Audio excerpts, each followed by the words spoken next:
propose de débuter cette 10e réunion patients-familles soignants de la plateforme d'expertise maladies rares de Bourgogne-Franche-Comté. Donc, je suis très heureuse de vous retrouver ce soir pour cette session dédiée aux essais cliniques et aux maladies rares. On a plusieurs intervenants pour cette réunion. Donc, on va d'abord écouter le docteur Guillaume Beltramo qui va partir d'un exemple concret de la mucoviscidose. On va ensuite écouter le docteur Maxime Lu qui travaille au centre d'investigation clinique et plus particulièrement sur le module plurithématique du CHU de Dijon. Il sera accompagné pour cette intervention de Madame Maude Carpentier, qui est responsable de l'unité de promotion interne à la DRCI. On aura ensuite un échange entre Marc Bardou, qui est le coordonnateur du module plurithématique du centre d'investigation clinique du CHU de Dijon également, avec monsieur Jean-Michel Fourier, qui est président de l'Association des fibroses pulmonaires de France. Et pour terminer, du coup, le professeur Laurence Fèvre, généticienne au sein du service de génétique, viendra nous répondre à vos questions qui seront plus en lien avec les maladies rares. Donc, comme d'habitude, cette conférence va être enregistrée, donc je tenais à vous en informer. Je vous propose de commencer cette nouvelle session donc, qui est un petit peu particulière cette fois-ci. On a tenu compte des questions qui ont été posées par les participants au moment de leur inscription. Donc, les topos de ce soir vont vraiment répondre à vos questions. Et si, après ces interventions, vous avez encore des questions, on pourra y répondre sur une dernière session de questions-réponses en fin de réunion sur la dernière demi-heure à partir de 18h, et on vous invitera à les poser directement via le chat et on pourra donner la main aux intervenants pour qu'ils puissent répondre à vos dernières interrogations. Et je vous propose d'écouter tout d'abord le docteur Guillaume Beltramo. Je vous laisse la main pour votre présentation. Bonjour à tous, merci. Alors, je vais partager mon écran. Voilà, vous voyez bien la présentation? Oui, c'est tout bon. En plein écran? Parfait. Donc, pour commencer cette session, on va donc partir à partir d'un exemple concret. C'est les progrès issus des essais cliniques dans la prise en charge de la mucoviscidose qui a révolutionné cette dernière. Mes liens d'intérêt. Alors, un historique sur la mucoviscidose, c'est connu depuis très longtemps. C'était appelé la maladie du baiser salé au Moyen-Âge, où il était connu dans les pays européens et notamment nordiques que quand on embrassait un enfant sur le front à la naissance et que ce baiser avait un goût salé, l'enfant était considéré comme ensorcelé ou maudit et qu'il allait décéder dans ses premières années de vie. Petit à petit, les connaissances ont permis de comprendre qu'il s'agissait d'une maladie, et puis en 1936, on décrit cette maladie comme étant une fibrose kystique au niveau du pancréas, associée à des anomalies au niveau des bronches qui sont dilatées, on parle de bronchectasie. C'est la première description clinique de la maladie que l'on a. En 1943, on se rend compte que cette atteinte au niveau digestif et puis respiratoire est liée à un mucus épais qui va aboutir au terme de mucoviscidose, mucoviscidosis, qui est le nom français, en sachant que le nom anglais et anglo-saxon reste kystic fibrosis, c'est-à-dire fibrose kystique. Et en 1953, il est mis en évidence qu'il y a des anomalies dans la sueur avec une augmentation du taux de chlore. Et on finit en 1989 par découvrir qu'un gène est impliqué dans une mutation au niveau d'un canal qui fait sortir le chlore des cellules et explique cette viscosité du mucus qui est le gène et la protéine CFTR. Donc, on comprend que c'est une maladie génétique. C'est une maladie génétique qui est la plus fréquente chez les caucasiens. Ça reste une maladie rare, mais c'est la plus fréquente des maladies génétiques dans nos populations. Elle concerne environ 7280 patients sur le registre français de 2019, avec un peu plus de la moitié des patients qui maintenant sont adultes. il y a un rapport homme-femme qui est à peu près équivalent, et c'est environ 200 nouvelles naissances par an de jeunes patients qui vont être atteints de mucoviscidose. Et pourquoi cette maladie est si fréquente? C'est parce qu'une personne sur 30 dans nos populations est porteuse d'un gène avec une modification susceptible d'entraîner la mucoviscidose. On voit tout de suite l'épidémiologie de cette maladie depuis qu'il y a un registre qui recense les décès avec déjà les patients, avec une augmentation du nombre de patients suivis entre 1992 et 2019 et une augmentation considérable du nombre d'adultes du fait d'une amélioration du pronostic de la maladie. Et c'est effectivement ce qu'on voit sur le suivi des décès au sein des enquêtes réalisées dans le réseau de suivi de cette maladie qui est structuré en centre de compétences et de ressources de la mucoviscidose, les CRCM, depuis 2002, où on voit qu'en 2009, sur les registres, on avait une mortalité de 12 pour 1000, avec un âge moyen de décès de 24 ans, 24,7 ans, et que rien qu'en 2019, ce taux brut avait été divisé par plus de 2, et avec un âge moyen de environ 35 ans. Donc une augmentation de l'espérance de vie des patients atteints de mucoviscidose. Un mot sur donc l'origine génétique, c'est une mutation qu'on dit autosomique récessive, c'est-à-dire qu'il faut avoir 2 parents porteurs d'une des 2 copies de leur gène qui code pour cette protéine, CFTR, ce canal qui fait sortir le chlore des cellules, qui va avoir une mutation entraînant une malformation de la protéine ou l'absence de protéine et donc une dysfonction de cette dernière. Et ces 2 parents porteurs d'une anomalie sur un de leurs 2 gènes ne vont pas avoir d'expression de la maladie. Par contre, ils ont un risque sur 4 de transmettre les 2 copies, chacun de leur copie du gène atteint de cette modification génétique, et donc de risquer d'entraîner l'expression de la maladie, l'apparition de la mucoviscidose quand l'enfant a les 2 copies avec une mutation. C'est une maladie qui a plus de 2000 mutations identifiées, donc ce qui complique un peu la prise en charge dans l'innovation thérapeutique, parce que tous les patients ne vont pas avoir la même cause exacte de modification de la fonction de la protéine, on le reverra par la suite. Mais ce qui est intéressant de savoir, c'est que dans 83% des cas, les patients sont porteurs d'une mutation principale, qui est la mutation appelée delta F508 et qui est celle qui avait été mise en évidence en 1989. Il faut avoir une autre chose en tête, c'est que l'expression de la maladie va être très différente d'un patient à l'autre pour une même mutation donnée. C'est-à-dire que même au sein d'une fratrie, on peut avoir des frères et sœurs qui ont exactement le même génome sur le plan de cette mutation au niveau de CFTR, de par leurs parents qui sont les mêmes, mais qui vont avoir une maladie tout à fait différente avec des patients qui vont avoir une forme très légère et des patients qui vont nécessiter, durant leur adolescence, une transplantation pulmonaire.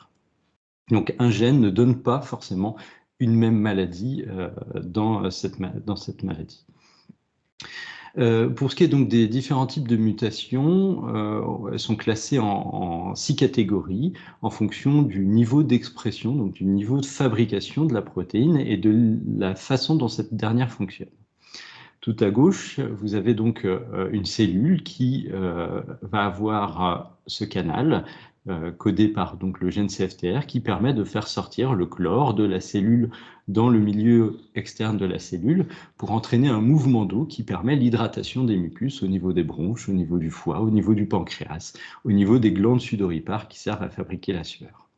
Les différentes mutations vont pouvoir aboutir à l'absence de fabrication de la protéine, c'est-à-dire que l'ADN ne va pas permettre de coder pour la fabrication d'une protéine, ou à la fabrication d'une protéine qui ne va pas pouvoir être prise en charge parce que mal formée et pas arrivée à la surface de la cellule.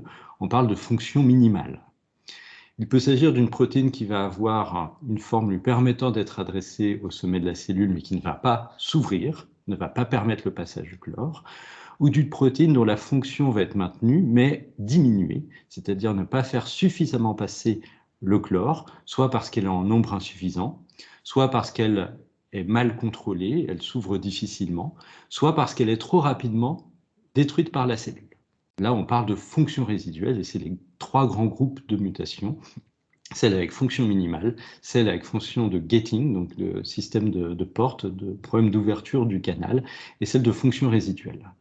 La mutation la plus fréquente, delta F508, est une mutation de type 2 avec une mutation avec une fonction minimale. On verra pourquoi après c'est important d'avoir cette notion de différentes mutations avec différentes implications au niveau de la protéine.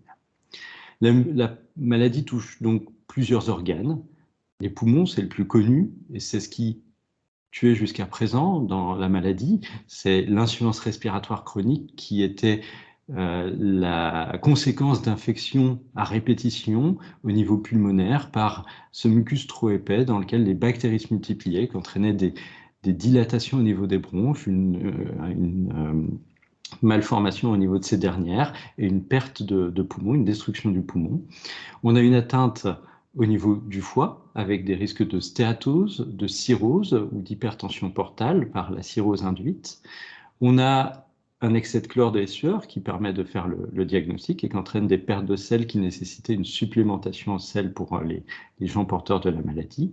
On a une malabsorption au niveau du tube digestif avec un retard de croissance, des carences nutritionnelles, des possibles diarrhées chroniques sur la malabsorption des graisses, des syndromes d'occlusion distale avec au contraire des selles qui vont être trop sèches et entraîner des problèmes de constipation et de subocclusion.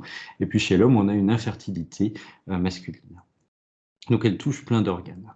Vous avez peut-être vu cette campagne de publicité de Vaincre la mucoviscidose qui dit que cette jeune fille ou jeune femme, quand elle est née, n'avait pas l'espérance de vie lui permettant de vivre à l'heure actuelle, puisqu'il y a eu effectivement un gain considérable dans l'espérance de vie des patients atteints de mucoviscidose. Et c'est le fruit notamment de nombreux essais cliniques que l'on va détailler succinctement. La maladie donc, est décrite dans les années 30, de mieux en mieux caractérisée dans les années 40-50, et puis il y a une longue période où finalement la prise en charge reste à peu près la même, on ne sait pas bien soigner ces patients, et on a pendant très longtemps une espérance de vie qui est de l'ordre de 5 ans. Dans les années 80-90, commencent à apparaître des nouvelles choses dans la prise en charge, avec des études qui permettent, par la meilleure manipulation des antibiotiques, de montrer qu'en traitant précocement et de manière assez forte les infections respiratoires, on évitait la dégradation respiratoire, la dégradation des fonctions respiratoires et l'insuffisance respiratoire de laquelle pouvaient décéder les patients. Ça s'était permis par une meilleure manipulation des antibiotiques, par la découverte de nouvelles molécules et leur essai chez les patients, par l'utilisation de cures intraveineuses de manière séquentielle et plus performante, et puis l'apparition dans les années 90 de la nébulisation d'antibiotiques, et ici un essai clinique qui permettrait de montrer qu'en utilisant un antibiotique qu'on utilise en aérosol par un nébuliseur, par rapport à une nébulisation de placebo, on voyait une amélioration de la fonction respiratoire des patients en 24 semaines. On la voyait en 2 semaines avec un maintien sur 24 semaines, donc qui permettait probablement de maintenir plus longtemps une fonction respiratoire intéressante. Cette antibiothérapie s'intéressant à une bactérie qu'on retrouve fréquemment dans les poumons de patients atteints de maladies respiratoires qui est Pseudomonas aeruginosa. En 1985, apparaissent sur le marché les enzymes gastro-protégées. Donc, c'est des enzymes pancréatiques qui permettent la digestion des graisses, puisque le pancréas étant malade n'arrive plus à faire suffisamment d'enzymes pancréatiques. Les enfants avaient une malnutrition avec un défaut d'absorption des graisses, un défaut d'absorption des vitamines qui sont présentes dans les graisses, les vitamines A, D, E et K, et donc ça entraînait une altération du statut-pondéral des enfants qui était de petite taille, dénutris, et donc faisait plus facilement des infections. En corrigeant ces problèmes nutritionnels par l'utilisation de ces extraits d'enzymes pancréatiques et en améliorant le statut nutritionnel des enfants, on améliore leur résistance aux infections et on a amélioré petit à petit également leur espérance de vie. Alors, les études initialement montraient qu'on corrigeait les troubles d'absorption, donc c'était le cas de cette étude en 1987, et c'est bien plus tard qu'on a observé par des études observationnelles l'efficacité en termes de survie. En 1994 apparaît le premier médicament spécifiquement développé dans le cadre de la mucoviscidose qui sert à fluidifier le mucus. C'est le pulmosym ou Dornase alpha, dont on voit ici un essai clinique qui permettrait de montrer qu'on avait une amélioration initiale de la fonction respiratoire avec une amélioration du VEMS qui est un volume respiratoire qu'on suit pour le pronostic respiratoire dans cette maladie. Puis arrivent dans les années 2000-2010 les modulateurs de CFTR qui ont révolutionné la prise en charge. Le premier a été l'ivacaftor ou Kalydeco, qui a eu son AMM en 2012, qui permettait de moduler les mutations dites gating, c'est-à-dire qui permettait de réouvrir cette protéine suffisamment fabriquée, qui arrivait en haut de la cellule, mais qui était incapable de s'ouvrir et de laisser passer le chlore. Cette petite molécule, elle se fixe sur cette protéine mal formée, elle lui permet d'avoir une meilleure forme et donc de s'ouvrir correctement. Cette molécule s'intéressait à seulement quelques mutations et donc une dizaine de % de patients atteints de la mucoviscidose. En 2019, arrive sur le marché, après des essais cliniques, le deuxième traitement qui est l'Orkambi, qui lui s'intéresse aux patients porteurs de mutations delta F508 sur leurs 2 gènes, donc une mutation qu'on appelle homozygote. Il permettait une amélioration de l'ordre de 5 à 10% du VEMS des patients et de contrôler un peu mieux les infections respiratoires. En 2021 apparaît un autre traitement qui lui s'intéresse aux patients hétérozygotes, delta F508, avec une mutation qu'on dit d'activité résiduelle, donc ces mutations qui sont juste un nombre insuffisant de protéines, une ouverture un peu insuffisante ou une destruction trop rapide de la protéine. Et en 2021 sort également le nouveau traitement qui est le Kaftrio, qui est une association de 3 molécules donc, qui sont des amplificateurs, correcteurs, potentialisateurs et stabilisateurs. Ce sont ces modulateurs. L'amplificateur sert à augmenter la synthèse brute de la protéine, donc à faire fonctionner la machinerie cellulaire pour qu'il y ait plus de protéines fabriquées à partir de l'ADN. Les correcteurs limitent la dégradation de la protéine à la surface de la cellule. Donc les correcteurs, ce sont l'umacaftor, le tezacaftor et l'elexacaftor. Les potentialisateurs permettent à la protéine de mieux atteindre, au canal de mieux atteindre plus facilement le sommet de la cellule et donc de pouvoir avoir sa fonction. Ça, c'est l'ivacaftor, le premier qui avait été trouvé. Et puis les stabilisateurs permettent d'enrayer la dégradation également de la protéine. Donc ce Kaftrio, ces premiers essais cliniques ont montré une efficacité, une sécurité aussi, c'est ce qui est testé initialement dans les essais cliniques de la molécule, avec, en comparant ici à l'Orkambi, une amélioration considérable du VMS, donc de ce volume que l'on suit au niveau pulmonaire par rapport à ce qu'on avait jusqu'à présent, et une amélioration également de la qualité de vie qui avait été testée dans cette étude. Par la suite, donc, on a conforté ces données également chez les patients qui n'ont qu'une seule mutation delta F508, parce que quand il était sorti, c'était pour les patients avec une atteinte homozygote sur delta F508. Et là, cette fois-ci, on confirme qu'en comparant à un triple placebo, on améliore la survenue d'exacerbation, d'hospitalisation, de cure antibiotique, etc. Et on améliore aussi la quantité de chlore au niveau de la sueur et le volume respiratoire. Donc finalement, ce médicament finit par avoir une AMM à un certain nombre de données qui commencent à arriver sur son efficacité, puisque l'essai clinique a été développé uniquement sur le contrôle et l'amélioration de la fonction respiratoire. C'est ce qui a entraîné le pronostic vital des patients. Donc c'est là-dessus que le laboratoire s'était concentré. Le restant des études maintenant qui servent à montrer son efficacité au niveau hépatique, au niveau du pancréas, etc., ce sont des données plutôt issues de recherches cliniques académiques qui vont permettre de confirmer que son efficacité se fait au sein de toutes les cellules de l'organisme. Et actuellement, son niveau d'amélioration du service médical rendu est niveau 2, ce qui avait permis d'obtenir, avec des dérogations, une mise à disposition rapide et une AMM rapide. 1 an après le début de l'autorisation temporaire d'utilisation, c'est à peu près la durée qu'il y a eu entre l'AMM européenne et puis l'AMM française. Il y a eu une étude qui s'était faite sur les occurrences en interrogeant 101 patients sur ce qui améliorait le traitement après 4 mois de traitement en moyenne, et on voyait rapidement des mots très enthousiasmants et pas que sur les performances physiques. On voit que c'est même plutôt en moyen dans les mots, mais vraiment sur la qualité de vie qui ressortait en priorité. Donc, en conclusion, dans la mucoviscidose, ces études cliniques, ces essais cliniques, elles sont posées sur des études observationnelles préalables qui ont permis de montrer que certaines pratiques et certaines corrections issues de la mise en évidence d'anomalies chez les patients, la mise en évidence de certaines atteintes et leurs corrections amélioraient leur survie via des registres également. Il y a eu les différentes phases d'essais cliniques avec le développement de ces molécules, comme vous le reverrez après, entre les phases 1, 2, 3, etc. Et puis donc des études à venir où là on cherche à voir les autres performances de ces médicaments, mais également le développement d'autres médicaments, puisque ces médicaments actuellement ne permettent de traiter que 90 à 95% des patients. En effet, actuellement en France, avec les autorisations, les mises à disposition compassionnelles et précoces, on peut traiter les enfants atteints de mucoviscidose à partir de l'âge de 2 ans de mémoire, ce, s'ils ont des atteintes sévères, sinon c'est 6 ans.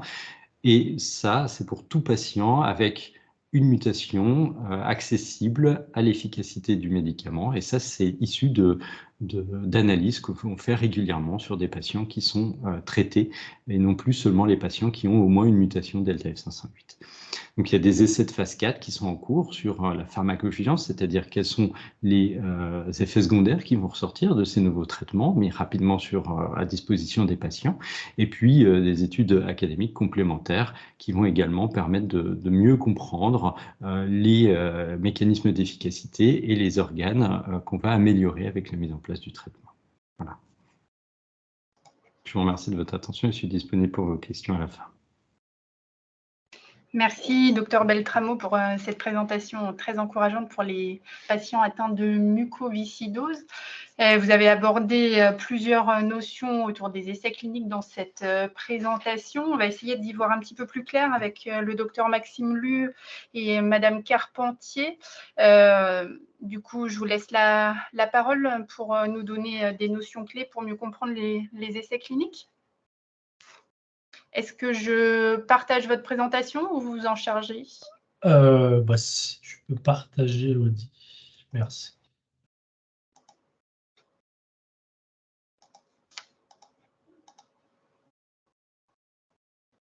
Est-ce que c'est bon pour vous? Oui, c'est tout bon, merci. Bonjour à toutes et à tous. Eh bien, écoutez, je vais vous expliquer rapidement, de façon assez succincte, la construction d'un essai clinique depuis le début, du moment où on a l'idée de recherche jusqu'à vraiment la mise en place pour que vous puissiez voir tout le travail qu'il y a en amont du moment où on peut commencer à inclure les patients et que vous puissiez voir un peu les coulisses. Diapo suivante. Donc, très rapidement, la recherche clinique, on peut définir ça comme l'évaluation des innovations pour la pratique médicale, où on va avoir des idées novatrices et puis on va les évaluer pour avoir un retour et une amélioration de la santé au final du patient, grâce justement à ces nouveaux traitements, ces nouvelles prises en charge, toutes ces améliorations qui vont être obtenues à partir des résultats de recherche. Donc, toutes ces retombées. Donc, du coup, il faut bien comprendre que c'est quelque chose qui est indispensable. Sans essais cliniques, je parle pour le médicament, mais ça marche aussi pour les dispositifs médicaux ou les pratiques médicales, chirurgicales, sans essais cliniques, il n'y a pas d'innovation, il n'y a pas d'amélioration, puisqu'on n'a pas le droit, éthiquement et même réglementairement, de diffuser des traitements sans en avoir démontré deux choses, l'efficacité et l'innocuité. Et les deux vont de pair. Diapo suivante. Donc la toute première question, quand on est, c'est quelle est la question de recherche? Et en fait, c'est parfois ce qui nous prend le plus de temps, c'est de bien formuler la question et une seule question de recherche. Parce qu'on peut avoir une idée sur une thématique et finalement, quand on demande à plusieurs cliniciens, eh bien, ils n'ont pas tous la même formulation de question. Il y a une condition également, c'est qu'il faut que cette question elle soit innovante. Il ne faut pas que ce soit quelque chose qui a déjà été fait, parce que, et vous allez le voir au vu du travail qui est demandé, il ne faut pas qu'on refasse la même chose. Et donc pour ça, on va refaire tout un travail de bibliographie en amont, vérifier quelles ont été les autres recherches qui ont déjà été effectuées, pour voir est-ce que on recalque pas une recherche qui finalement va pas apporter quelque chose de nouveau. Et donc, comment on répond à cette question de recherche? Eh ben, c'est l'essai clinique.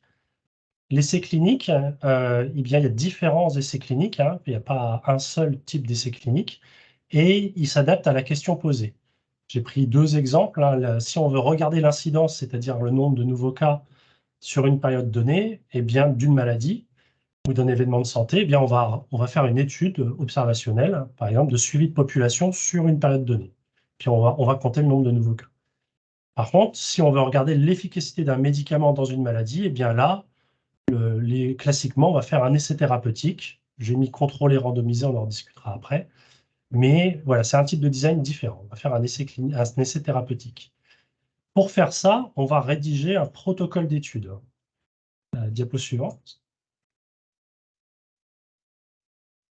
Et donc là, on rentre dans le vif du sujet. Qu'est-ce qu'un protocole d'étude? Un protocole d'étude, c'est un document écrit. Et donc là, les mots, il faut bien les peser. Il définit précisément, avant qu'on commence l'étude, tout ce qui va être prévu dans l'étude. C'est-à-dire qu'il va servir de référence réglementaire pour savoir ce qu'on a le droit de faire et pas de faire dans le protocole. Et lorsqu'on va vouloir mettre en place l'étude, et ben en fait, ça va servir un peu de recette de cuisine. On va devoir suivre le protocole à la lettre pour pouvoir conduire l'étude. Et on n'a pas le droit de déborder, on n'a pas le droit d'outrepasser ce qu'il y a dans le protocole. Pourquoi, du coup, ce protocole d'étude écrit? Eh ben, c'est pour, vous l'imaginez bien, garantir la faisabilité et surtout la qualité scientifique de l'étude, et puis éviter toute ambiguïté d'interprétation, éviter justement qu'il y ait des différences entre les centres, puisque parfois les études se font sur différents hôpitaux, et donc pour que tout le monde ait exactement le même protocole et que tout le monde fasse exactement la même étude avec la même façon d'évaluer les patients, eh bien, il faut que le protocole soit écrit de façon précise et que tout le monde le suive à la lettre. Suivante. Donc, comment est-ce qu'on construit un protocole rapidement? Eh bien, il y a plusieurs choses, il y a plusieurs étapes clés. La première, c'est l'objectif. L'objectif principal, il y a toujours un seul objectif principal, et il est, par exemple, d'évaluer l'efficacité d'un médicament. À côté de ça, on peut avoir d'autres objectifs qui sont secondaires, qui vont permettre d'avoir des pistes, d'avoir d'autres données, mais l'essai va être construit pour répondre à la question de l'objectif principal. Dans les essais cliniques, dans les essais de phase 3, on évalue l'efficacité du médicament en objectif principal, et en objectif secondaire, on va mettre toujours un objectif d'évaluation de la sécurité du médicament, même si on l'a déjà évalué dans d'autres essais antérieurs. À l'objectif principal, eh ben en face, on va mettre le critère de jugement principal. Si je veux évaluer l'efficacité, il faut que je définisse ce qu'est l'efficacité. Et pareil pour les objectifs secondaires.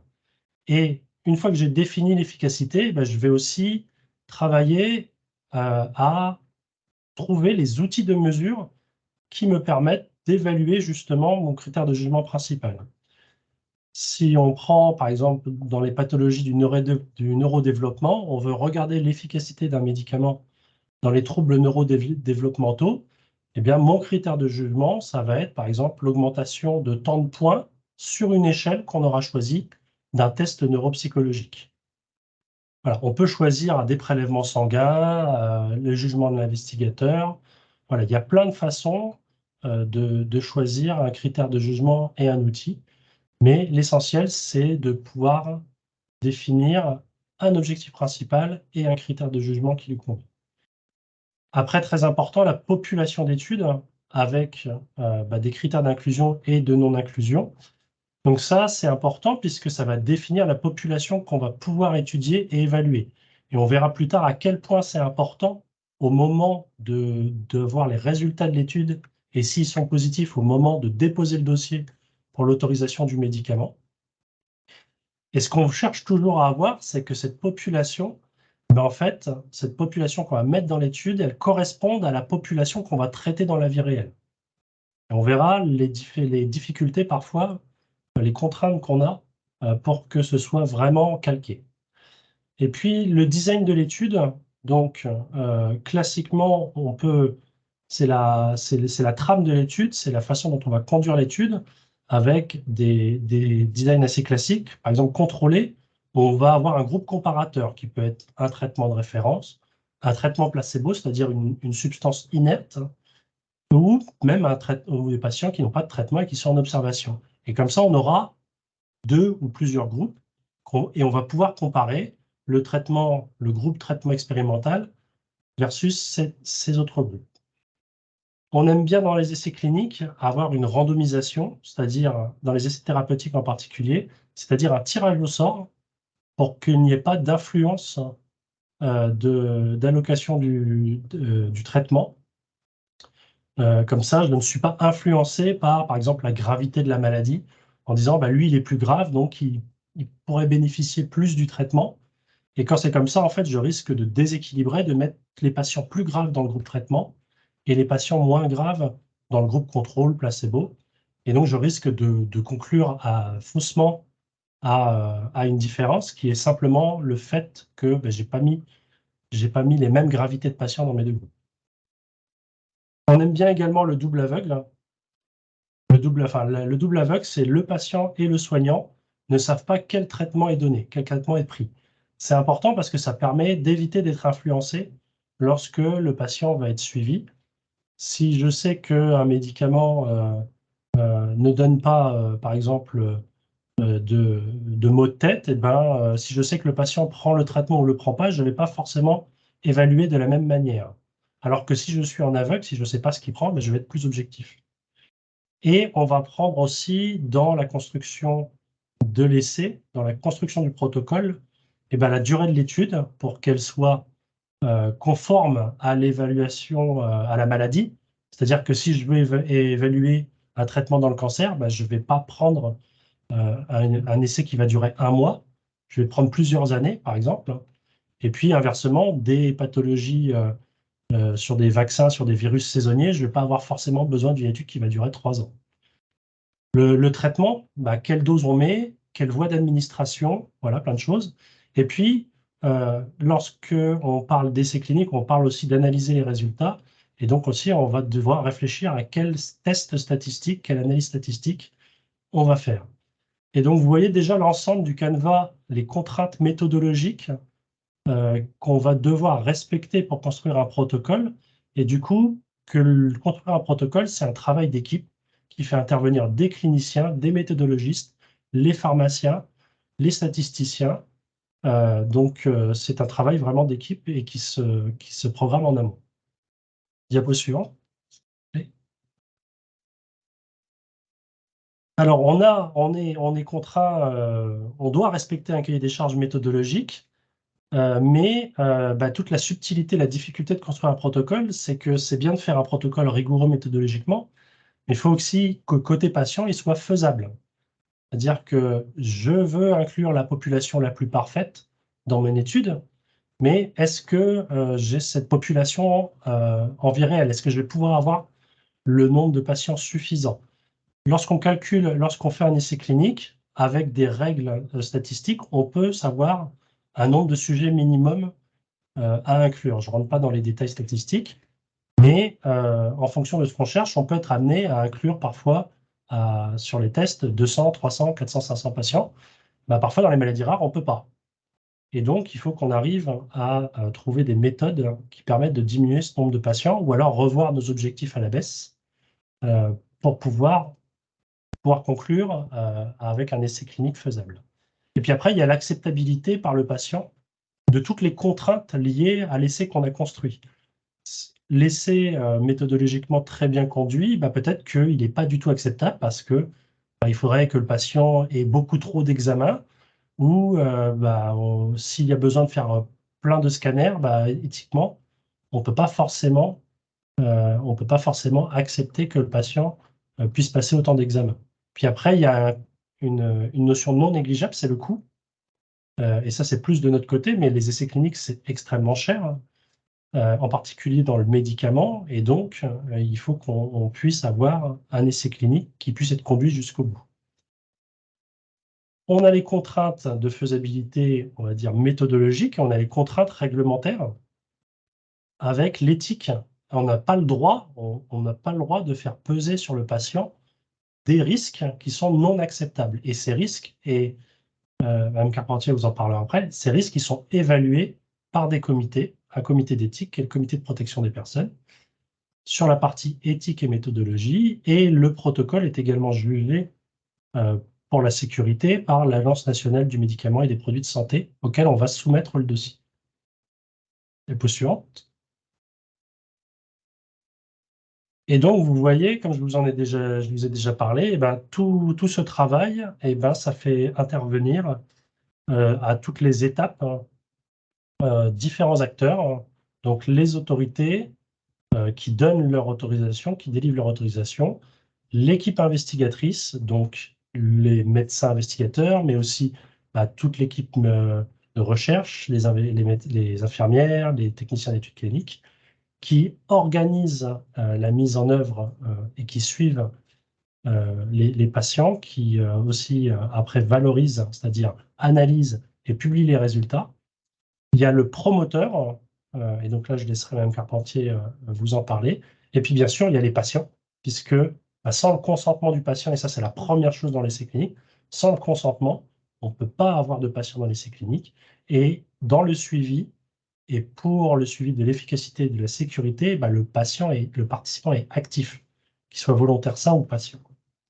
Voilà, et à côté, il y a aussi également tous les autres services type pharmacie, les laboratoires, tous les autres services qui participent à la bonne conduite de l'essai. Maud, est-ce que tu veux dire quelque chose Oui, du coup, je vais compléter. Merci Maxime et bonjour à tous. Donc, je représente le promoteur et en ce qui me concerne, donc c'est le CHU de Dijon. Donc, Maxime vous parlait de la rédaction du protocole et qui se faisait en équipe. Et une fois que ce protocole est établi, le promoteur va prendre le relais au niveau de l'obtention des autorisations qui sont nécessaires à la mise en œuvre de tous les projets de recherche. Alors en France, on est un des pays qui avons le plus légiféré, ou en tout cas le plus tôt, sur la recherche clinique.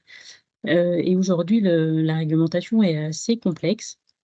Elle va mettre en œuvre une réglementation française qui s'appelle la loi Jardé, mais également pour les médicaments, c'est un règlement européen afin d'uniformiser les réglementations au niveau de l'Europe. Et au niveau des dispositifs médicaux, c'est également un règlement européen qui doit être mis en œuvre. Donc le promoteur récupère le protocole, constitue un dossier technique et va le soumettre à la fois, alors pour faire simple en France, à l'ANSM, donc l'Agence du médicament, et au CPP, Comité de protection des personnes, pour le côté éthique. Donc le CPP va plutôt faire son analyse par rapport à l'information qui est délivrée aux participants. La clarté de l'information, l'intérêt de l'étude, la balance bénéfice-risque pour tous les participants à participer à l'étude. Donc souvent, on a des échanges, voilà, ils nous demandent d'ajouter, d'éclaircir certains points. Et puis la NSM, eux, vont plutôt avoir une analyse en termes de sécurité. Est-ce que le protocole est suffisamment bien détaillé et met les patients en sécurité à quelque moment que ce soit. Une fois qu'on a nos autorisations, effectivement, le promoteur donc, prend la responsabilité de l'étude et fait en sorte de mettre en œuvre le projet, alors dans différents centres, donc centres qui se trouvent dans d'autres établissements de santé pour pouvoir recruter ou inclure plus de participants, d'autant plus dans les maladies rares. Voilà. Après, ce qui est important d'avoir en tête, c'est que donc, le rôle essentiel du promoteur, c'est prendre la responsabilité d'études, mais c'est surtout bien s'assurer que tous les participants ont reçu une information qui soit claire, compréhensible, qu'il a reçu réponse à ses questions. Faire en sorte que la participation se fait en toute sécurité, Et puis, c'est s'assurer de la qualité des données. Un point essentiel, donc on a le protocole qui dit ce qu'on doit faire, c'est la recette. Mais en contrepartie, chaque centre investigateur va récupérer un certain nombre de données pour par la suite faire des analyses statistiques sur les données que l'on aura recueillies et répondre aux objectifs que le protocole se sera fixé. Voilà. Après, effectivement, ça fait intervenir encore plein d'autres intervenants, les pharmacies, les laboratoires d'analyse, des prestataires. Enfin, voilà. C'est un monde assez complexe, mais dont le but est d'avoir des données de qualité pour conclure sans équivoque. Voilà. Merci. Diapositive. Donc, vous avez vu donc de l'idée jusqu'à la mise en place, eh bien, voilà, tout le maillage qu'il faut pour pouvoir construire ces essais cliniques. Comme je vous ai dit, à chaque étude, il y a un type d'essai clinique. Et bien, également, en fonction de l'objectif, il y a différentes phases. Donc là, un schéma très récapitulatif avec les deux premières colonnes qui sont vraiment, j'en parle pas, la recherche fondamentale et préclinique, qui sont pas sur l'être humain, et la recherche clinique qui s'organise en 4 phases. Donc la phase 1, qui est la première administration chez l'homme, où on va évaluer d'abord la tolérance. Et puis, on va déterminer la dose du traitement. Donc, indépendamment de l'effet d'efficacité, c'est d'abord la tolérance. Le premier objectif, c'est la sécurité. Ensuite, à la phase 2, on va regarder l'efficacité du traitement. Et à la phase 3, on va comparer cette efficacité du traitement par rapport aux autres traitements qui existent déjà. Et on va regarder le bénéfice pour le patient. Voilà. Et seulement à partir de là, et je parle pour le médicament, si le médicament, par exemple, a des résultats positifs dans la phase 3, on va pouvoir demander les autorisations de mise sur le marché. Il faut bien comprendre qu'une fois qu'on a passé ces 3 phases, le médicament est mis sur le marché, mais sa surveillance et son évaluation en vie réelle continuent. Et donc ça, c'est la phase 4, comme vous a parlé le docteur Beltramo, à partir d'études, et donc le cycle du médicament va continuer. Et donc ces 3 premières phases, c'est vraiment une première évaluation du médicament, puisque vous voyez que c'est une phase qui est, même si elle paraît assez longue comme ça, puisqu'elle dure, là c'est marqué 5 à 7 ans, c'est variable d'un médicament à l'autre. Au final, dans la vie d'un médicament, c'est pas très très long. Il y a des médicaments qui peuvent avoir des effets 20 ans après, 30 ans après, donc on a besoin de les suivre dans la vie réelle. Hop, diapo suivante, s'il te plaît. Et donc, quand on construit ces essais, eh ben, l'enjeu de ces essais, de bien sélectionner les patients, il est triple. Le premier, c'est l'enjeu de sécurité. Comme je vous ai dit, on n'a pas le droit d'exposer à un risque inacceptable des patients à un médicament qui n'a pas encore fait la preuve de son efficacité et de sa sécurité. Donc, on essaie toujours d'exposer au minimum un patient pour pouvoir évaluer correctement, mais en ayant le minimum de risque. L'enjeu, il est méthodologique. Comme c'est un essai clinique, je ne peux pas inclure toute la population existante. Donc, je vais avoir un échantillon. Et donc, il faut que cet échantillon il soit représentatif de ma population réelle. Et ça, parfois, c'est compliqué parce que dans la vie réelle, j'en ai qui sont très malades et d'autres peu malades. Dans les essais cliniques, on a tendance à prendre les gens qui sont assez malades pour que je puisse voir une efficacité du médicament, mais pas trop malades non plus pour qu'ils puissent tenir tout le long de l'essai, en fait, qu'ils soient stables pendant la durée de l'essai. Et puis, les maladies, il y a parfois plusieurs formes de maladies, plusieurs atteintes différentes, et donc il faut les prendre en compte dans les essais cliniques, parce que ça rejoint le 3e enjeu réglementaire, c'est que le médicament, quand il va être autorisé pour la population pour laquelle il a été évalué. Et du coup, si je n'ai pas bien sélectionné ma population au départ, je ne pourrais pas traiter cette population qui n'a pas été sélectionnée. Et ça, c'est une constante dans les essais cliniques, qui est aussi un enjeu dans les maladies rares, où on peut avoir des présentations cliniques très différentes, c'est de pouvoir inclure la population représentative.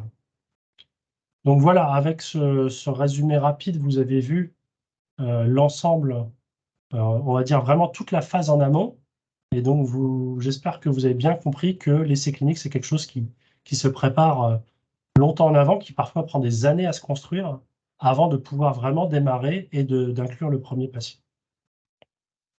Merci. Merci, docteur Lu. Merci, Madame Carpentier, pour vos interventions. On a bien compris les tenants et les aboutissants d'un essai clinique et toutes les difficultés pour les mettre en œuvre. Dans les questions qui ont été posées par les participants au moment de leur inscription, on avait plusieurs questions autour des personnes qui participent à un essai clinique et on aurait aimé avoir le point de vue d'un soignant et le point de vue d'un patient ou d'un représentant de patient autour de ces questions. Donc, on va écouter le professeur Marc Bardou et monsieur Jean-Michel Fourier. La première interrogation des participants de ce soir concernait la motivation des patients à participer aux études. Monsieur Fourier ou professeur Bardou, est-ce que vous pourriez nous donner votre point de vue par rapport à cette interrogation? Comment motiver les patients à participer à un essai clinique? Monsieur Fourier, vous voulez commencer? Écoutez, avec plaisir, je veux bien, merci. Donc, je suis effectivement président d'association, mais je suis aussi un patient. Hein, donc, ce qui explique aussi mon intérêt pour le sujet. J'ai une fibrose pulmonaire et donc c'est une maladie qui n'a pas de traitement aujourd'hui curatif de disponible. Donc, on essaye effectivement de motiver nos adhérents à participer aux études cliniques. Alors, comment on peut faire? Je pense que le premier bénéfice, il est collectif. C'est pas c'est pas le pas de bras, pas de chocolat d'Omar Sy dans Intouchable, mais c'est le pas d'études cliniques, pas de traitement. Hein. On l'a bien vu avec la présentation du docteur Beltramo tout à l'heure. Si on regarde la courbe du nombre de patients, il y a 30 ans, il n'y avait quasiment pas d'adultes dans les patients. Maintenant, il y a quasiment autant d'adultes que d'enfants. Donc, ça veut dire qu'il y a des nouveaux traitements. Et sans les participants aux études cliniques, sans patients acceptant de jouer le jeu, il n'y aurait pas ces traitements-là, tout simplement. Donc, ce premier bénéfice, pour moi, il est vraiment collectif. C'est penser aux autres et faire que la recherche avance et que des traitements, la prise en charge s'améliore. Après, pour moi, on va passer sur des bénéfices plus individuels. Alors, le premier bénéfice individuel, c'est un peu le corollaire du précédent. Hein, c'est-à-dire ce qui est vrai pour le collectif, c'est vrai pour moi. Hein.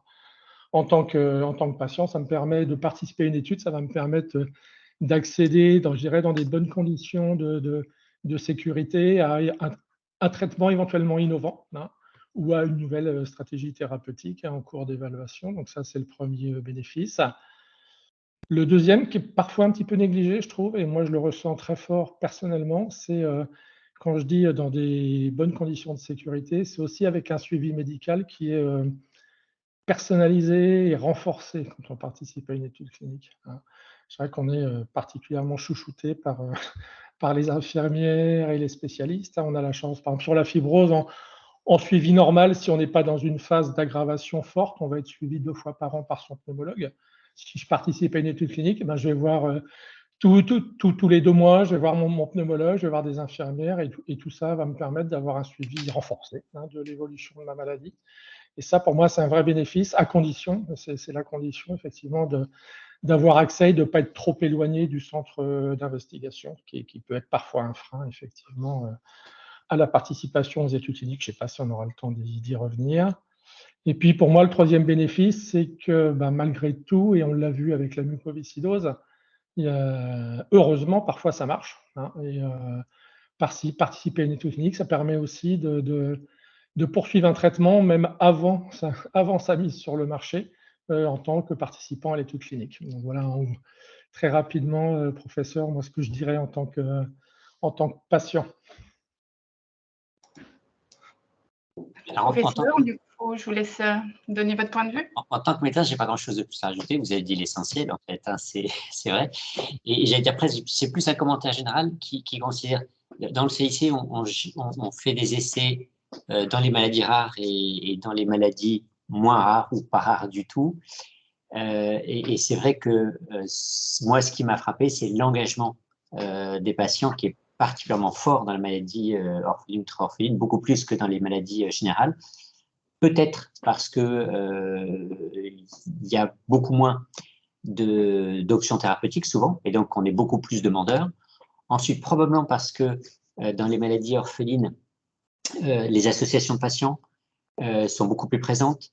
La prise en charge est beaucoup plus structurée à l'échelle nationale, et ce qui fait que, en fait, ce qui favorise le recrutement, c'est qu'il y a un vrai réseau à la fois de soignants et d'associations de patients, et qui font qu'on peut très vite communiquer. Une des questions, et c'est pour ça que le gouvernement essaie de mettre en place une base française des essais cliniques, c'est qu'une des actions pour encourager les patients, c'est déjà les informer sur les essais cliniques qui sont en cours. Et c'est vrai que quand on a des choses qui sont mieux structurées, des beaucoup plus petits nombres de patients, des réseaux très construits, et bien l'information elle circule très vite.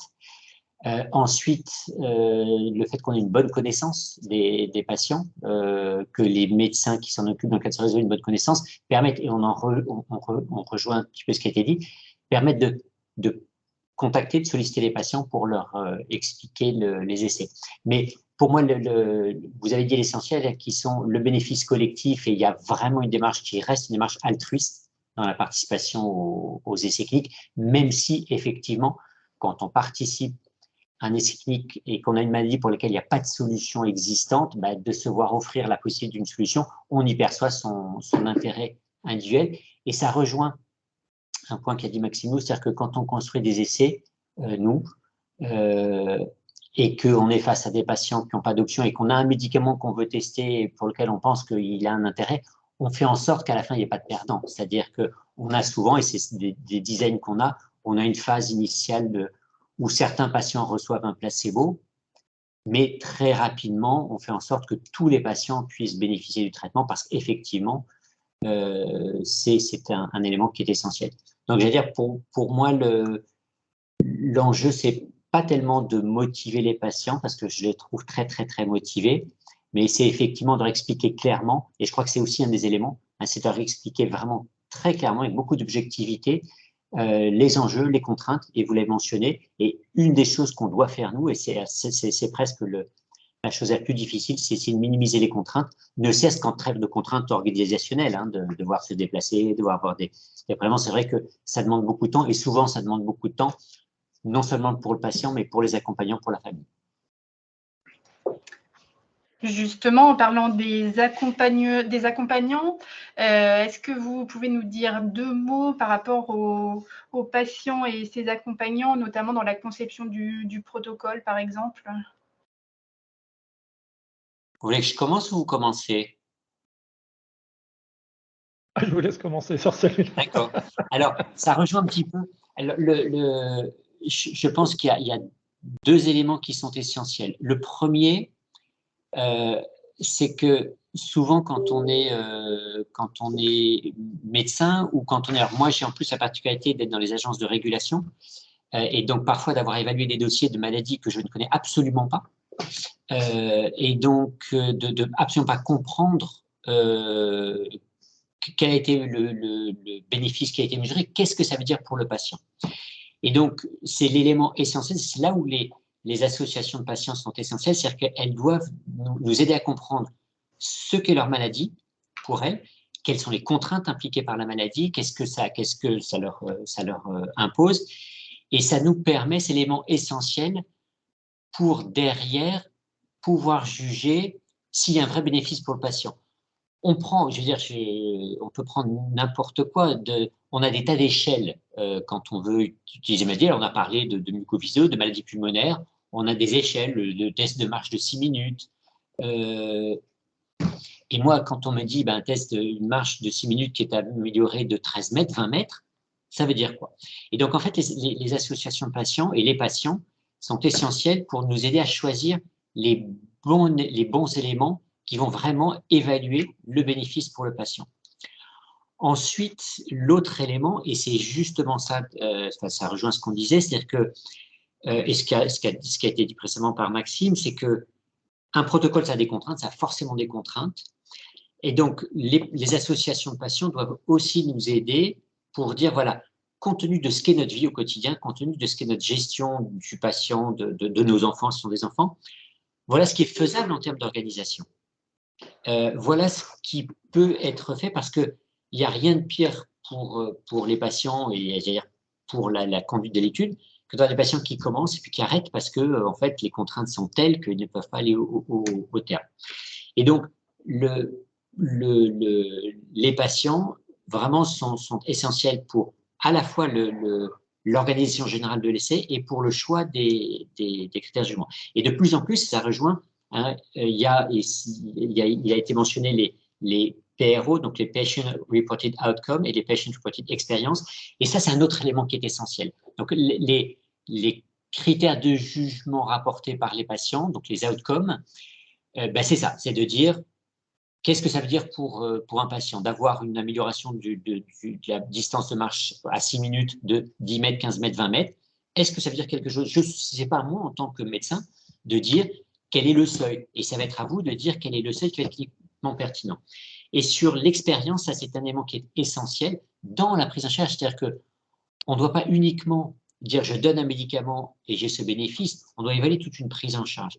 Et l'expérience des patients, elle est essentielle et c'est est-ce que j'ai pu raconter une histoire? Est-ce que j'ai été considéré? Est-ce que j'ai apprécié la prise en charge? Et au-delà simplement de l'amélioration sur un critère de jugement principal, il est essentiel d'intégrer dans l'ensemble de l'évaluation ces évaluations de l'expérience vécue par les patients. Et encore une fois, ça, c'est pas, on peut pas le faire. On peut pas le faire nous. Donc, c'est essentiel. Et de plus en plus, notamment les financeurs académiques demandent à ce qu'on inclue les patients dès le début, les associations de patients, dans la construction des protocoles, que ce soit des protocoles d'essais thérapeutiques, des protocoles épidémiologiques ou autres. Voilà. Si je peux réagir, là aussi, vous avez dit pratiquement tout, professeur. Juste sur le dernier point, vous avez raison, et nous, on essaye effectivement, en tant qu'association de patients, maintenant d'être aussi justement questionné au plus tôt possible par rapport au processus, et effectivement, dès la phase de conception. J'ai un exemple très récent sur une étude qui est faite, non pas sur un traitement en ce moment, mais sur un dispositif. C'est pour mesurer les particules dans l'air pour les maladies pulmonaires.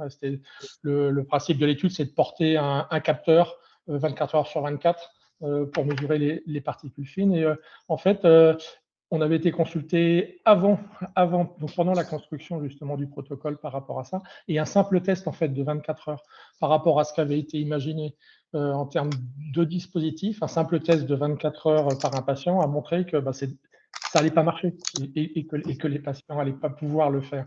Et donc, avec un petit travail ensemble avec l'équipe de recherche, on a pu adapter le dispositif pour avoir quelque chose de faisable. Et maintenant, l'étude est en cours et fonctionne très bien, le recrutement se passe bien et les patients portent très bien ce dispositif. Donc ça, c'est vraiment un exemple très, très particulier. Et ça, c'est un bon. J'en ai un mauvais sur une étude en cours qui est une phase 3 sur la fibrose pulmonaire, où aucun patient n'a été consulté.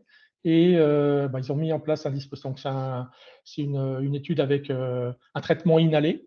Et bon, l'utilisation à domicile de l'inhalateur avec toutes les phases de préparation, de nettoyage, de ci, de ça avant fait que, en moyenne, les gens, au bout d'une semaine, arrêtent l'étude clinique parce qu'ils disent c'est simplement pas vivable. Il faut que je fasse ça 3 fois par jour et je ne m'en sors pas. Donc voilà, c'est un peu pour moi le bon exemple et le mauvais exemple de collaboration. Et puis, l'autre point, et ça je le vois, on est de plus en plus aussi maintenant, on peut être questionné même par les laboratoires dans les phases préliminaires de leur protocole. Ils vont nous poser des questions, on en a parlé tout à l'heure, vous en avez parlé sur les freins pour le recrutement. Donc on a parlé d'accès au centre, quand on habite à 200 km, s'il y a une visite tous les 15 jours, c'est difficile, encore plus quand il y a effectivement besoin d'un aidant, si c'est un parent ou un conjoint qui doit accompagner. Il y a le remboursement des frais par rapport à ces déplacements. Il y a tout un tas de choses sur lesquelles nous, patients, organisations de patients, on peut alerter. Puis le dernier point sur lequel ils nous consultent de plus en plus, c'est sur le mode d'administration, entre effectivement un dispositif inhalé, un comprimé, une perfusion, etc. C'est vraiment des questions où nous, on a un retour des des patients qui est très intéressant et qui peut permettre un meilleur recrutement en fait, et donc un meilleur fonctionnement de l'étude. Et puis le dernier point sur lequel on est parfois, mais de plus en plus aussi consulté, c'est sur le travail simplement de relecture des protocoles et de documentation, les formulaires de consentement. On sait combien c'est complexe à comprendre pour un patient moyen, combien déjà c'est complexe à comprendre et à lire 30-40 pages pour signer à la fin. Donc de plus en plus, on est invité à les relire, à essayer de les simplifier. Je ne dis pas que c'est facile avec toute la réglementation, mais on arrive malgré tout, sur quelques exemples, à avoir des protocoles qui soient un peu plus abordables, je dirais, par les patients. Merci, Monsieur Fourier. Du coup, professeur Bardou, est-ce que vous voulez ajouter quelque chose sur le rôle des associations de patients dans la conduite des essais cliniques? Non, je crois qu'on a vraiment dit l'essentiel. Le point que j'avais omis et qui a été très justement rappelé, qui est vraiment essentiel, c'est les notices d'information et de consentement. Et c'est vrai que c'est une grande complexité parce que ça a été rappelé précédemment par Maxime Memeau de Carpentier, c'est-à-dire que on ne peut pas, on doit informer les patients de façon éclairée, les patients et les aidants. Et c'est vrai que là aussi, trouver les mots qui sont adaptés, trouver les approches, ça peut être des dessins, ça peut être enfin, toutes ces choses, c'est compliqué. Et là aussi, on a besoin d'avoir cette interaction. Donc, je pense qu'on a dit l'essentiel. Je crois que vraiment le message, c'est que maintenant et de plus en plus, et que ce soit les maladies rares, mais les autres, alors c'est encore plus facile dans les maladies rares parce que, encore une fois, les associations de patients et d'aidants sont particulièrement présentes. C'est qu'il faut vraiment impliquer dès le début parce que c'est un des éléments clés du succès d'un essai, à la fois en disant on aura pris les bons critères de jugement parce que ce sont vraiment ceux qui sont perçus comme étant pertinents par les personnes atteintes de la maladie, et aussi parce que si l'essai a été bien construit dès le début en accord, on a moins de risques d'avoir un essai qui n'aille pas à son terme parce que à la fin, on n'arrive pas à inclure les patients. Merci. Élodie, si j'avais juste peut-être un dernier petit point à rajouter qui est pour moi un petit point d'amélioration que je mentionne souvent quand j'en parle au laboratoire, je peux aussi mentionner là, c'est par rapport à la communication, je dirais, pendant l'étude elle-même. Donc là, effectivement, là aussi, on est confronté à des contraintes importantes de réglementation, puisque le promoteur ne peut pas, bien sûr, communiquer directement aux participants à l'étude. Malgré tout, je trouve qu'il y a un manque. Si j'essaye un petit peu de caricaturer comment ça se passe, on nous fait signer un formulaire en toute bienveillance, on nous fait signer un formulaire de consentement en disant qu'on va participer à une étude, et généralement, dans 99% des cas, après, on n'a plus de nouvelles du promoteur, puisqu'effectivement, on va faire les visites, on va participer à l'étude jusqu'au bout, mais on n'a plus aucune nouvelle, que ce soit pendant ou même après. C'est très, très rare qu'on ait des communications dédiées aux participants à l'étude sur les résultats de l'étude. Et je trouve que là, il y a vraiment quelque chose à faire aussi dans la motivation des patients. C'est quelque chose, moi, qu'on m'a souvent remonté en tant que président d'association, en disant ils sont gentils, mais ils demandent de participer à une étude. Mais la dernière à laquelle j'ai participé, je ne sais même pas si ça a marché. Donc, je pense qu'il y a un effort à faire. Alors, s'il y a besoin d'intermédiaires, que ce soit, je dirais, les centres d'investigation clinique pour cette communication-là, ou les associations même, pour avoir une part d'information, pour dire, voilà, telle étude est en cours. Par exemple, on a fini le recrutement. Voilà, donner des informations un petit peu au fur et à mesure. Et puis, à la fin, je pense que c'est la moindre, je dirais, presque des politesses, des corrections à la fin d'expliquer et d'informer les gens qui ont participé, est-ce que l'étude est concluante ou pas. Voilà, c'était une petite demande. Là, ça rejoint une des questions qui avait été posée. Je vais juste compléter là-dessus. Alors, je suis entièrement d'accord avec vous, et je crois que quand on s'engage à participer à un essai clinique, encore une fois, c'est dans l'immense majorité des cas dans une démarche altruiste. Quand c'est ça, dire je veux apporter à l'ensemble des patients atteints par la même maladie que celle que j'ai une solution thérapeutique. Et donc, on est vraiment acteur du développement. On a le droit d'être informé. Alors, là, j'allais dire, il y a deux cas de figure. C'est-à-dire qu'il y a soit des essais qui sont à promotion académique, plus souvent nationaux. Et là, j'allais dire, c'est plus facile parce que le promoteur et le coordonnateur, vous le connaissez. Quand on est sur un essai à large échelle internationale, où il va y avoir peu de patients, on a un accès moins direct au promoteur. Alors là, je vais plaider pour ma crèmerie et pour les centres d'investigation clinique, c'est-à-dire qu'on est là pour ça. C'est-à-dire que nous, quand on inclut des patients, quel que soit l'essai clinique dans un essai, on donne une carte. Alors, vous disiez tout à l'heure que les patients étaient chouchoutés, coucounés. Alors ça, c'est absolument vrai, parce qu'on donne un accès, je veux dire, mail et téléphonique à un membre de l'équipe 24 heures sur 24, 7 jours sur 7. Et parmi les choses, et vraiment on encourage nous les patients à le faire, alors parfois on le fait nous de façon proactive, mais c'est parfois plus compliqué, c'est effectivement de dire on est là pour être éventuellement l'intermédiaire entre vous et le promoteur pour dire pouvez-vous nous tenir informés de l'état des inclusions, parce que ça c'est des choses que nous on a en général en temps réel.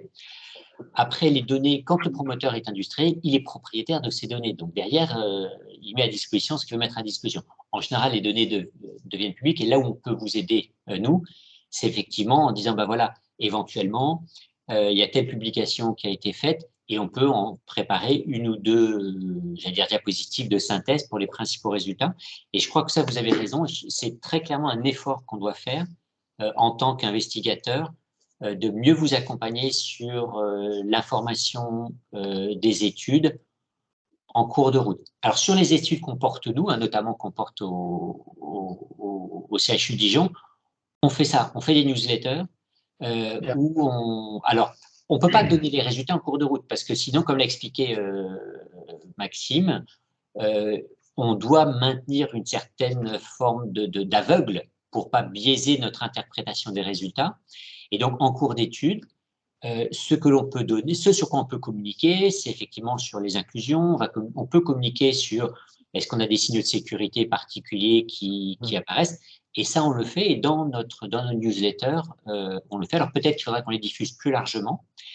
Et peut-être qu'il faudra qu'on essaye d'encourager les autres promoteurs à faire la même chose. Parce qu'effectivement, vous ne devez pas rentrer, quand vous rentrez dans un essai clinique, dans une chambre noire dans laquelle vous ne verrez jamais la lumière, en tout cas jamais les résultats de ce que vous avez fait pendant que vous étiez dans cette chambre.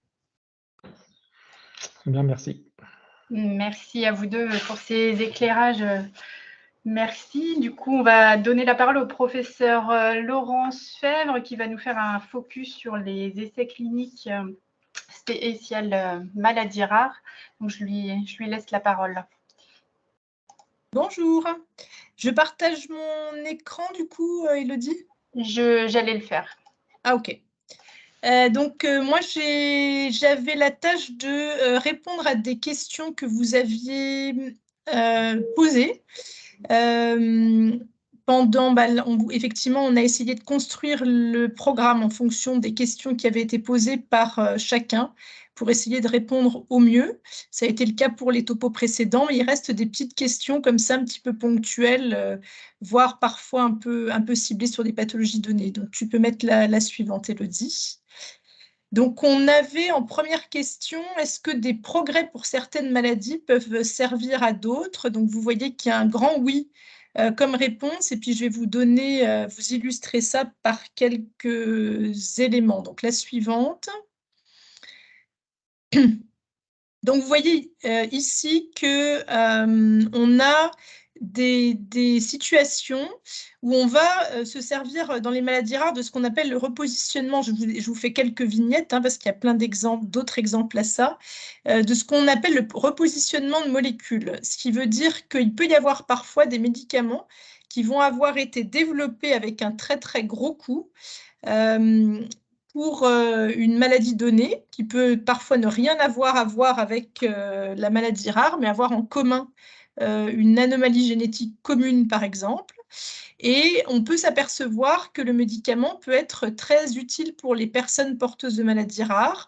Et donc, faire un essai en repositionnant une molécule peut être quelque chose qui va être beaucoup moins coûteux et prendre beaucoup moins de temps. Et puis aussi potentiellement avoir plus de chances que ça puisse être mené au bout, puisque c'est un médicament qui a déjà fait la preuve de son efficacité dans une autre indication.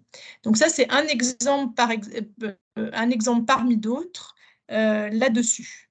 La suivante, qui est un autre exemple aussi, eh ben, c'est l'exemple, une situation que vous connaissez bien, qui est la situation du Téléthon, qui donc a fait campagne chaque année pour avoir des financements du public pour développer des nouvelles solutions thérapeutiques, et leur communication au Téléthon, qui correspond un petit peu à tout à fait cette demande qui était posée, qui était de dire on va mettre l'accent sur certaines modalités thérapeutiques, dont la thérapie génique en particulier, qu'ils ont beaucoup financé toutes ces années.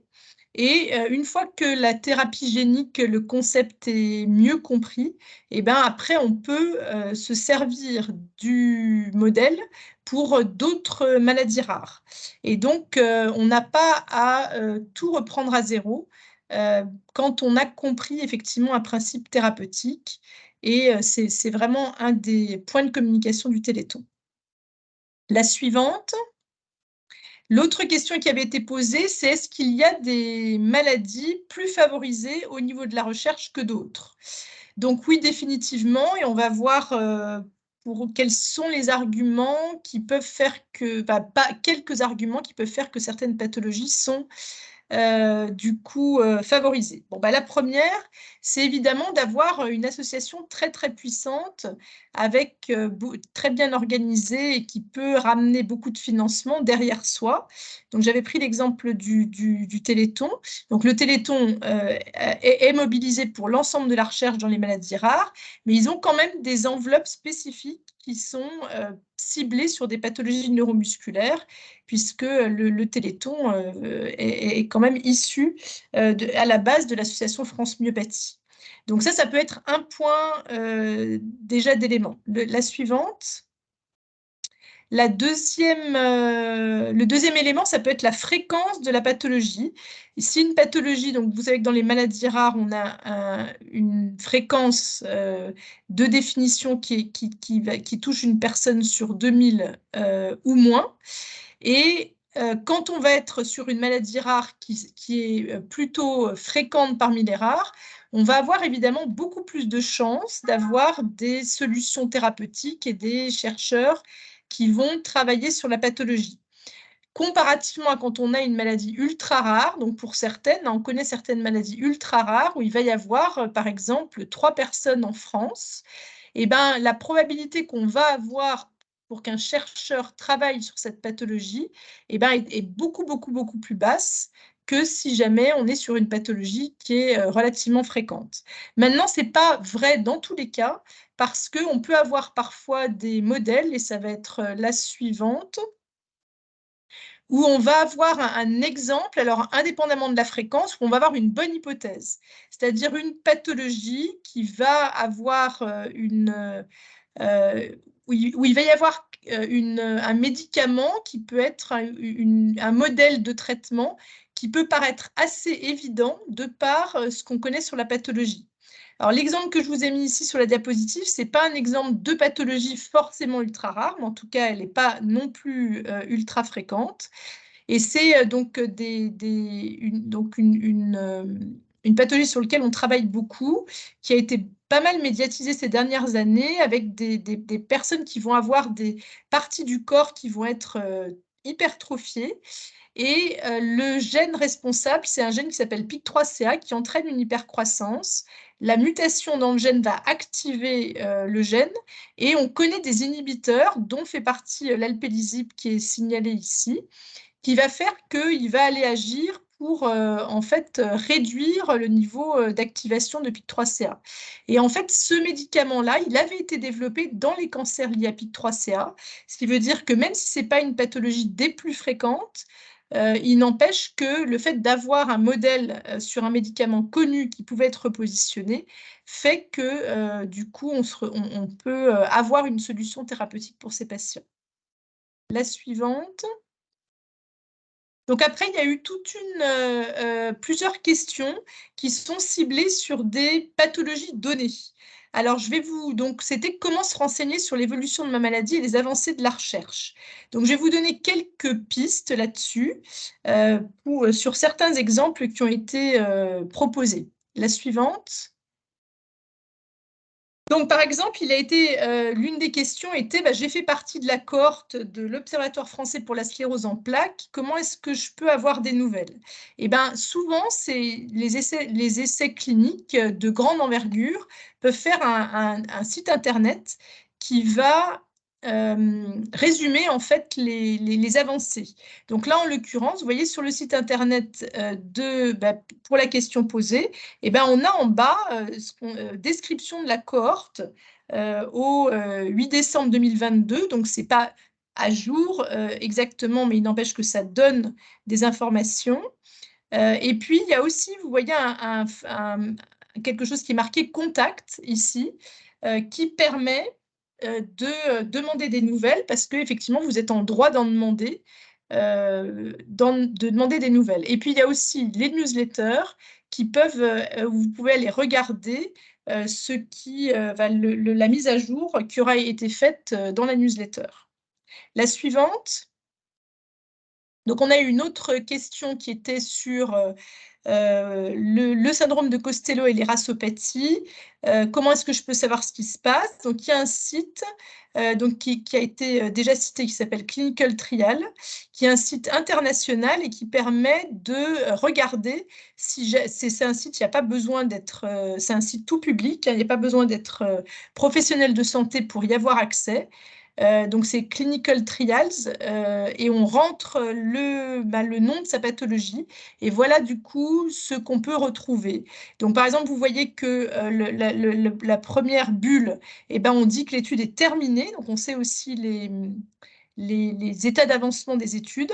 Toutes les autres, elles sont marquées recruiting, donc ça veut dire qu'on peut encore rentrer dedans. Et on a tout un lot d'essais cliniques différents qui peuvent aller d'histoire naturelle de la maladie à des études de sciences humaines et sociales ou des essais cliniques. Alors, il faut savoir que ce site n'est pas exhaustif, mais en tout cas, c'est quelque chose qui peut donner une vision de ce qui peut être réalisé au niveau international et normalement au niveau français aussi, même si tout le monde ne renseigne pas la base de données. La suivante. On nous demandait également quoi de neuf sur le syndrome de KBG. Donc, sur Clinical Trials, il n'y a rien sur le syndrome de KBG. Donc, on regarde du coup sur Google tout simplement si on peut trouver des informations.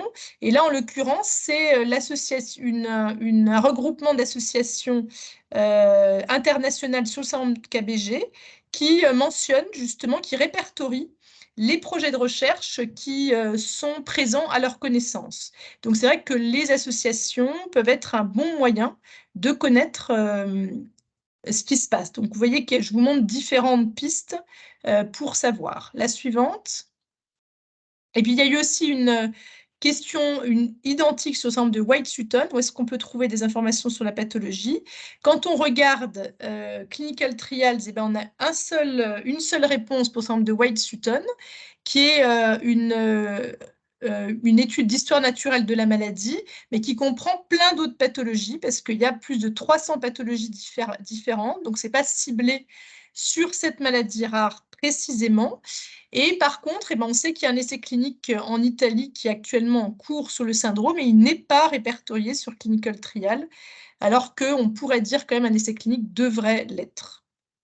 La suivante.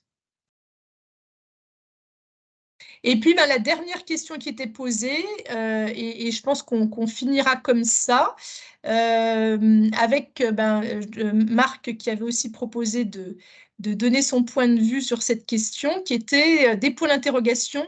Existe-t-il encore pour les chercheurs? Donc là, j'ai mis plein de oui. Si jamais, c'est très, très officiel dans les maladies rares qu'on est très, très, très loin du bout. Je pense qu'on a des décennies encore de recherche sur plein de niveaux. et sur la thérapeutique, encore plus. Donc, je laisse Marc co-répondre à cette question. Et puis, je pense qu'on peut, dans les dernières minutes, prendre des questions que vous auriez qui n'ont pas été abordées, même si on avait préparé les réponses aux questions avant. Vas-y, Marc. Oui, attends, je vais compléter. Je vais rajouter une ligne de oui en dessous de ceux de Laurence.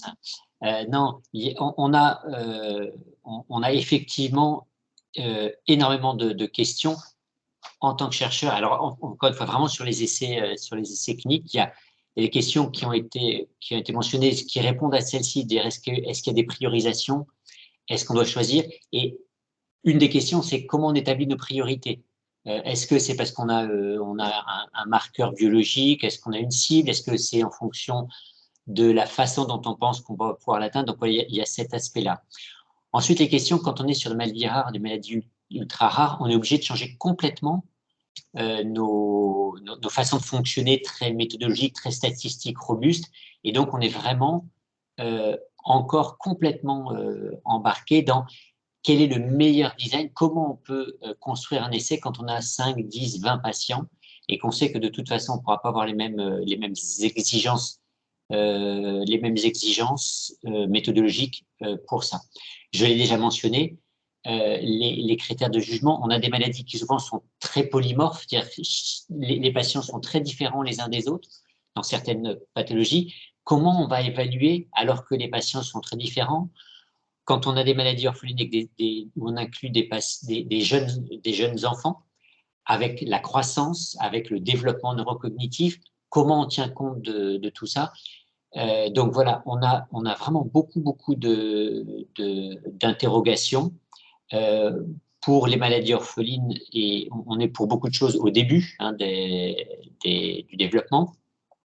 Ensuite, on a des nouvelles approches, la thérapie génique, la thérapie cellulaire qui sont apparues. Donc là aussi, comment on peut évaluer le bénéfice à long terme. Donc, j'allais dire, sur presque tous les points qu'on a listés jusqu'à présent, sur comment on inclut les patients, comment on les sélectionne, comment on design, on fait le dessin de l'essai clinique, en fait, il y a encore énormément de questions. C'est effectivement ce qui est passionnant.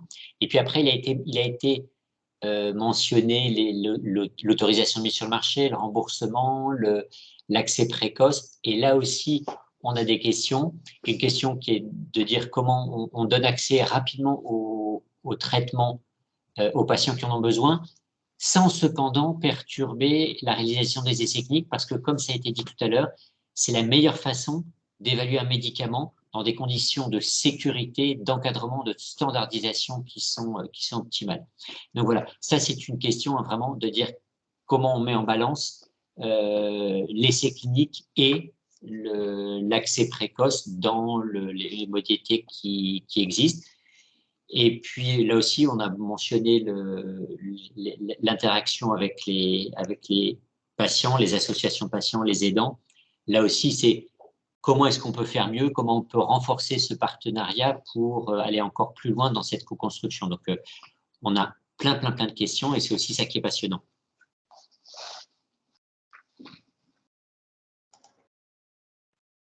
Du coup, il y a une question qui va être peut-être pour Maxime, j'imagine, dans la lignée de ce que tu as présenté, Maxime, qui était « Bonjour, la phase 4 est-elle systématique pour tout médicament de maladie rare, quelle que soit la date de l'AMM, comment connaître les résultats ?»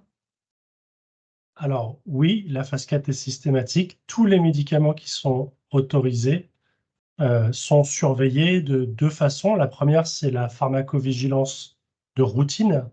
Donc, il y a un réseau national de pharmacovigilance qui est en charge de surveiller tous les médicaments autorisés en France. Et puis, il y a une organisation aussi européenne et mondiale. Et donc, ça permet de détecter des signaux de sécurité. Par exemple, pour des événements indésirables, des effets qui sont très rares, eh bien, on peut, avec cette masse critique de données de nombre de patients, repérer le plus tôt possible ces signaux de sécurité et puis en informer les praticiens, les agences réglementaires et les patients. Et puis à côté de ça, il y a la pharmacoépidémiologie, et c'est plus ça la vraie phase 4 en termes de recherche clinique, qui est du coup ce que je vous ai dit tout à l'heure, la poursuite, le suivi, l'évaluation de la sécurité sur du plus ou moins long terme de ces médicaments, qui permet d'améliorer la connaissance.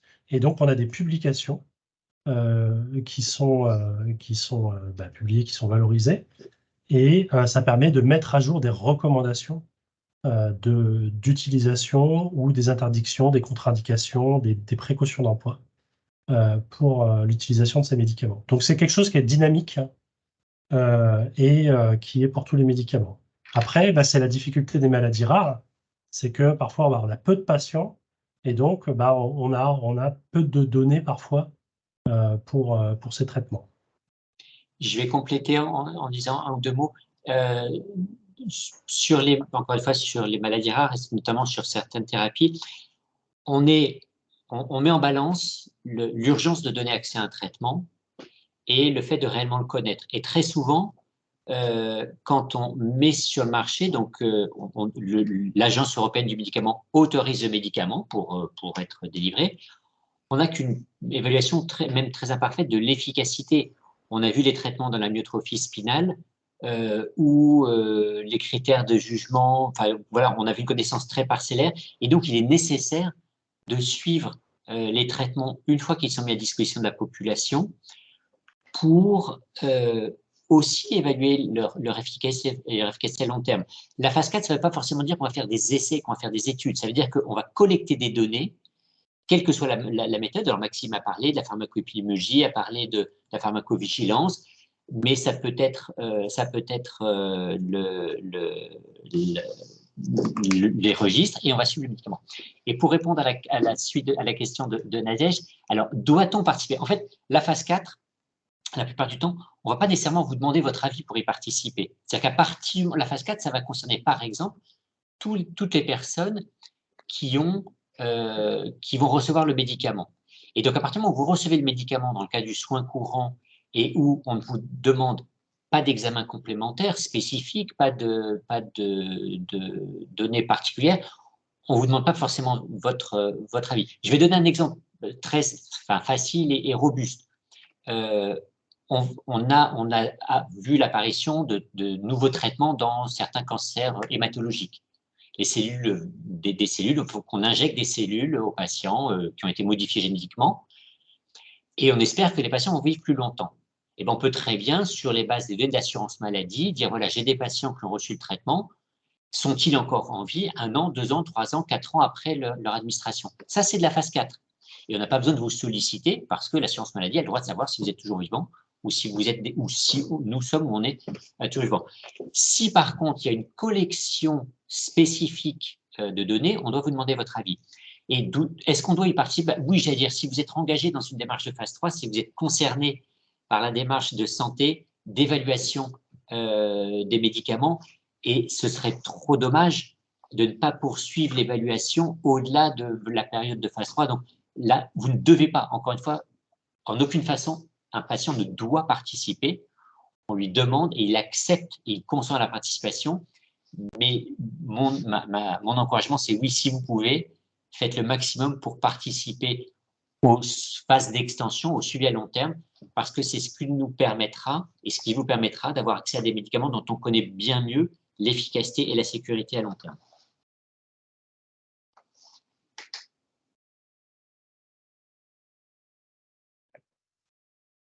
Il y a une autre question du coup, qui sera la dernière, parce qu'on est au bout de l'heure et demie. Donc, si on a participé à une phase 3, doit-on participer à la phase 4 ou surtout pas? Et puis, en précisant qu'il y avait sur l'étude fluo.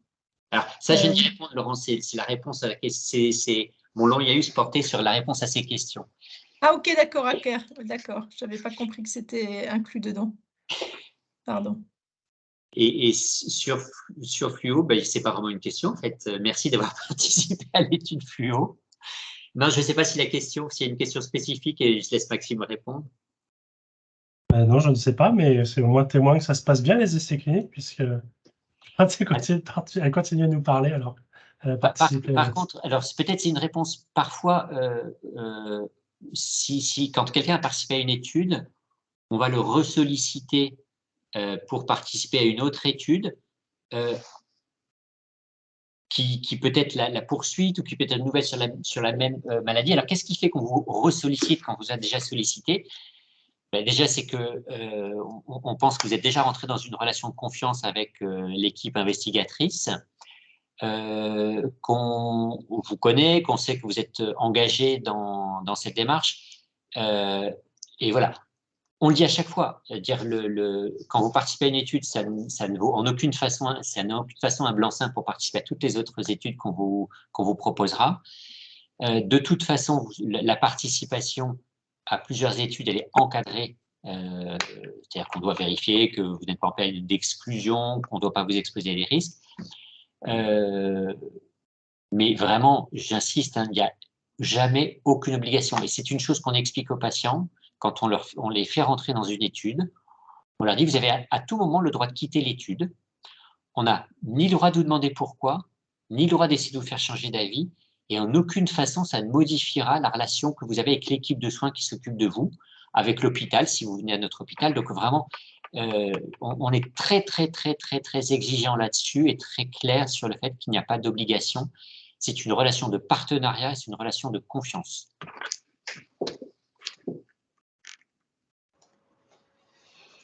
Eh ben, merci à tous pour vos interventions. Je pense qu'on a fait le tour des questions des participants à la réunion de ce soir.